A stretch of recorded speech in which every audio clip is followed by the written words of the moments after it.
1월 20일 오늘의 말씀은 누가복음 7장 18절에서 35절입니다. 요한의 제자들이 이 모든 일을 그에게 알리니 요한이 그 제자 중 둘을 불러 주께 보내어 이르되 오실 그이가 당신이오니이까 우리가 다른 이를 기다리오리이까 하라 하매 그들이 예수께 나아가 이르되 세례 요한이 우리를 보내어 당신께 여쭈어 보라고 하기를 오실 그이가 당신이오니이까 우리가 다른 이를 기다리오리이까 하더이다 하니 마침 그때 예수께서 질병과 고통과 및 악귀 들린 자를 많이 고치시며 또 많은 맹인을 보게 하신지라. 예수께서 대답하여 이르시되 너희가 가서 보고 들은 것을 요한에게 알리되 맹인이 보며 못 걷는 사람이 걸으며 나병 환자가 깨끗함을 받으며 귀먹은 사람이 들으며 죽은 자가 살아나며 가난한 자에게 복음이 전파된다 하라. 누구든지 나로 말미암아 실족하지 아니하는 자는 복이 있도다 하시니라. 요한이 보낸 자가 떠난 후에 예수께서 무리에게 요한에 대하여 말씀하시되 너희가 무엇을 보려고 광야에 나갔더냐 바람에 흔들리는 갈대냐 그러면 너희가 무엇을 보려고 나갔더냐 부드러운 옷 입은 사람이냐 보라 화려한 옷을 입고 사치하게 지내는 자는 왕궁에 있느니라. 그러면 너희가 무엇을 보려고 나갔더냐 선지자냐 옳다 내가 너희에게 이르노니 선지자보다도 훌륭한 자니라. 기록된 바 보라 내가 내 사자를 내 앞에 보내노니 그가 내 앞에서 내 길을 준비하리라 한 것이 이 사람에 대한 말씀이라. 내가 너희에게 말하노니 여자가 낳은 자 중에 요한보다 큰 자가 없도다. 그러나 하나님의 나라에서는 극히 작은 자라도 그보다 크니라 하시니 모든 백성과 세리들은 이미 요한의 세례를 받은지라. 이 말씀을 듣고 하나님을 의롭다 하되 바리새인과 율법 교사들은 그의 세례를 받지 아니하므로 그들 자신을 위한 하나님의 뜻을 저버리니라. 또 이르시되 이 세대의 사람을 무엇으로 비유할까 무엇과 같은가 비유하건대 아이들이 장터에 앉아 서로 불러 이르되 우리가 너희를 향하여 피리를 불어도 너희가 춤추지 않고 우리가 곡하여도 너희가 울지 아니하였다 함과 같도다. 세례 요한이 와서 떡도 먹지 아니하며 포도주도 마시지 아니하매 너희 말이 귀신이 들렸다 하더니 인자는 와서 먹고 마시매 너희 말이 보라 먹기를 탐하고 포도주를 즐기는 사람이요 세리와 죄인의 친구로다 하니 지혜는 자기의 모든 자녀로 인하여 옳다함을 얻느니라.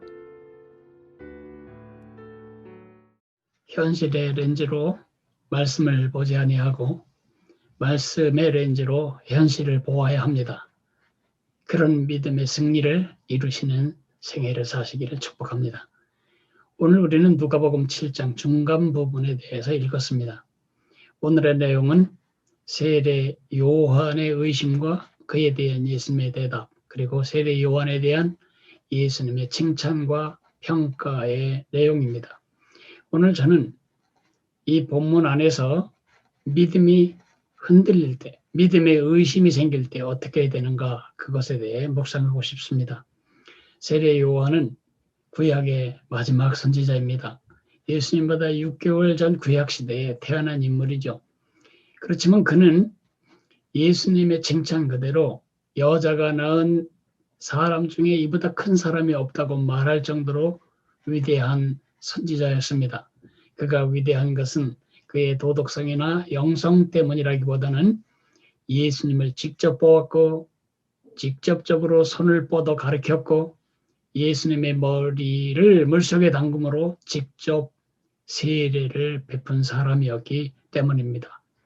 그런 의미에서 그는 아주 위대한 시대를 연 위대한 선지자였다. 그렇게 말할 수 있겠습니다. 그런데 말이죠. 그런 그가 갈대처럼 흔들리고 있습니다. 예수님이 정말 메시아 맞나? 왜 그랬을까요? 세례를 주면서 하늘이 열리는 것도 성령이 비둘기처럼 임하는 것도 하늘에서 음성이 들린 것도 옆에서 다 들었던 그가 왜 예수님이 그 메시아가 맞을까 그런 의심을 하게 되었을까요? 그의 현실을 보면 약간 이해는 됩니다. 그는 광야의 사람입니다. 아무것도 거칠 것이 없는 툭 트인 광야에 살았던 광야의 사람입니다. 그가 지금 헤롯 안티파스의 그 체포를 받아서 사해바다 동북편에 있는 마케루스라고 하는 헤롯 궁에 지금 갇혀 있습니다. 그러니 그 좁은 감옥에 갇혀 있는 그가 얼마나 힘들겠는지 이해가 됩니다. 뿐만 아니라 그는 기대하고 있었습니다. 그래서 그가 선언한 대로 예수님은 키를 가지고 사람들을 까불러서 심판하시고 도끼가 나무 뿌리에 놓인 것처럼 심판을 감행하시고 그리고 불로 죽정이는 살라버리듯이 세상을 심판할 심판자, 정치적 구원자라고 생각을 했었습니다. 그런데 그 의로운 왕이 어째서 지금 이 불의한 권력에 의해 이 좁은 감옥에 갇혀 있는 나를 거들떠보지도 않는가? 왜 의로운 왕이라면 불의한 왕에 의해서 지금 이 곤욕을 치르고 있고 언젠가는 사형을 당할 나를 이대로 방치하는가? 뿐만 아니라 그에게는 정치적 메시아에 대한 기대감도 있었습니다. 로마 총독부를 쳐부수고 민족을 구원해야 할 메시아가 어째서 매일 세리, 죄인, 장녀, 병자들, 약자들, 죽은 사람들 이런 사람들하고만 어울리면서 시간을 보내지? 공의는 어디 가고 자비만 남았는가?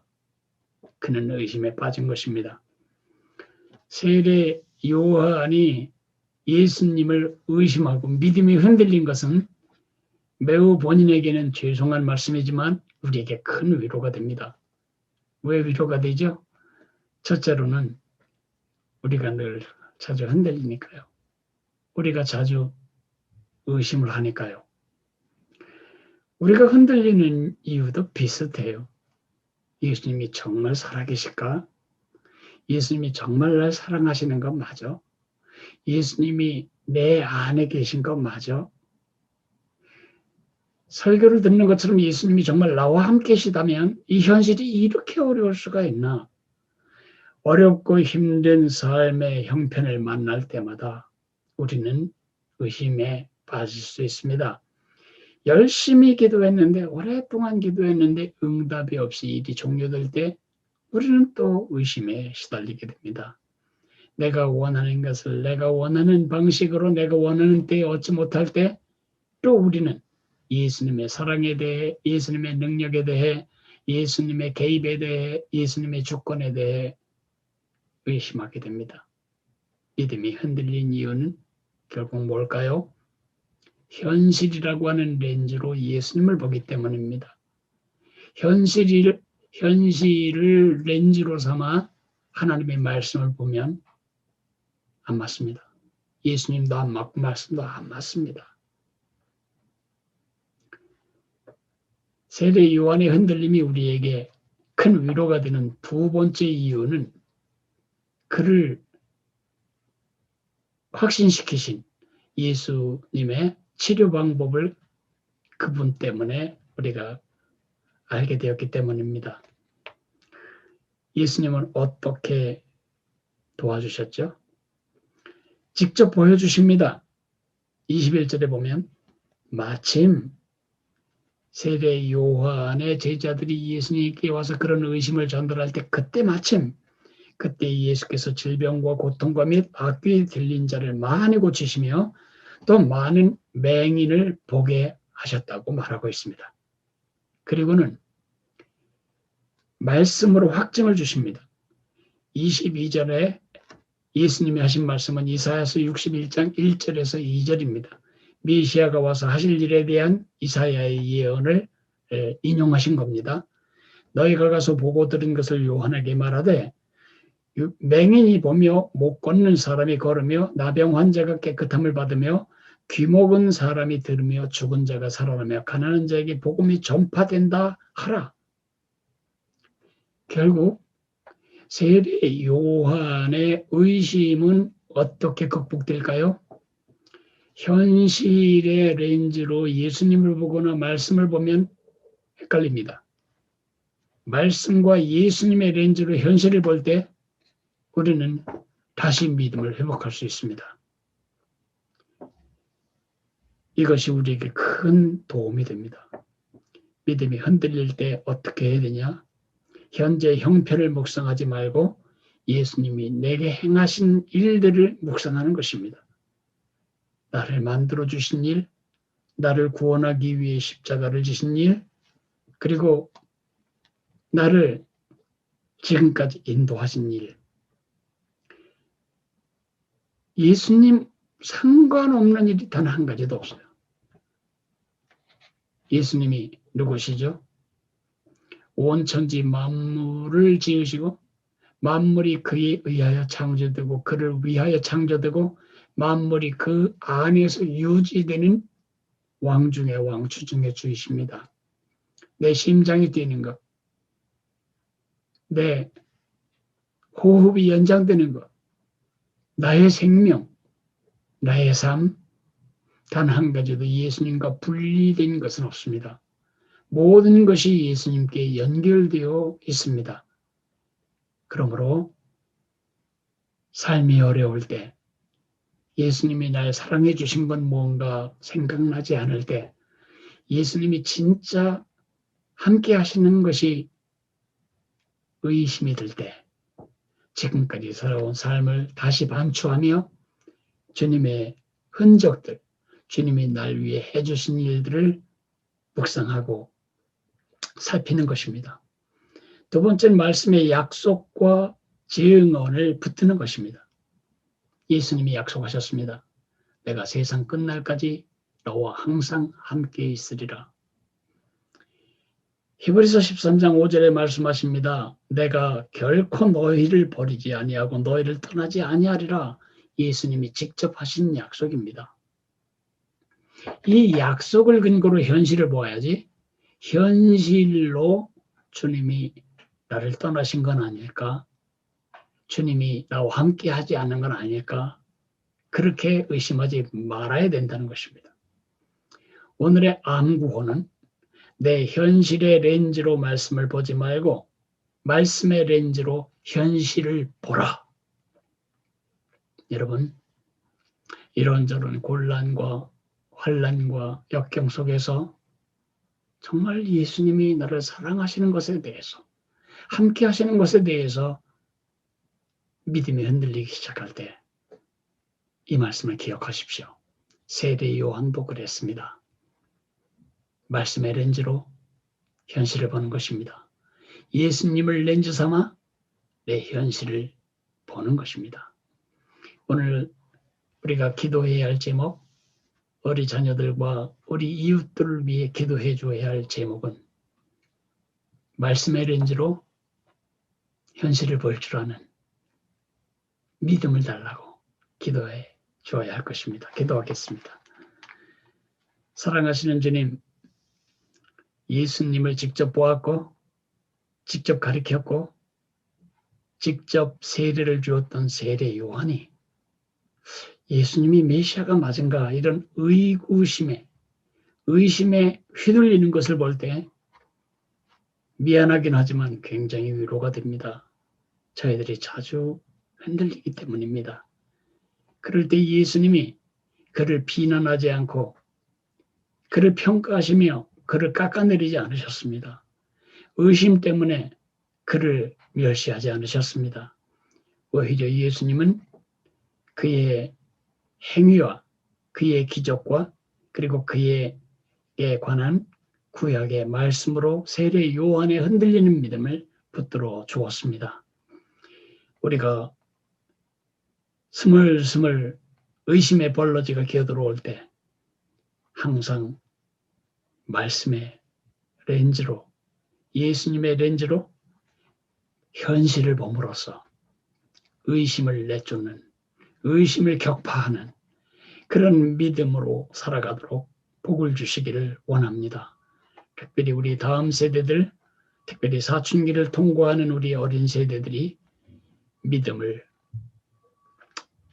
가지고 사춘기에 쳐들기 쉬운 그들의 의심을 잘 돌파해 나가도록 매일매일 성경을 읽는 가운데 말씀으로 현실을 본 그런 눈이 열리게 도와주시기를 기도합니다.